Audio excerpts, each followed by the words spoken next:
What we're urging is, rather than more tariffs and an escalation, both sides need to come back to the table. They need to get back to the point where we were, roughly 2 months ago. They need to finish this deal. And if they finish this deal, that'll be good for both near-term and long-term economic growth, particularly here in the United States. 2 months ago, it looked like we were on the cusp of a deal between the U.S. and China that would have been very good for both economies. It would have dealt with some of the worst aspects of Chinese industrial policy, which, by the way, the president deserves credit for tackling. He's the first president who's been willing to take on their intellectual property theft and forced localization. That's long overdue, but it also would have reduced barriers and would remove the tariffs that have been imposed as a part of this process. Now we seem to be moving farther away from an agreement. In particular, it becomes an escalating cost for consumers. So if you look at the breadth of Chinese imports and the tariffs that have been imposed to date, in most cases it's on intermediate inputs, so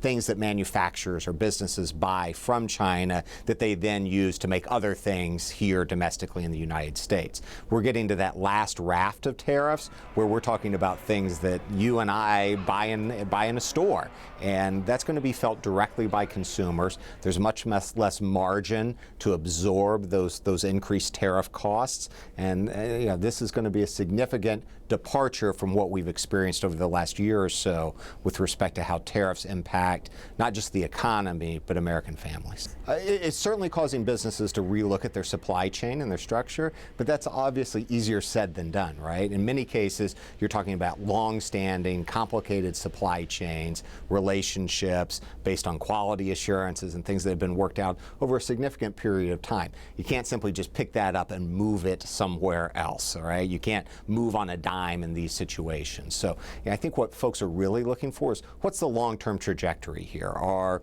we addressing the bad industrial policies that China has? If so, and we're doing it in a way that ultimately leads to the removal of all these tariffs, that's good news and that's certainty. I think more than anything else, that's what American businesses are looking for, is a little more certainty about what the future looks like.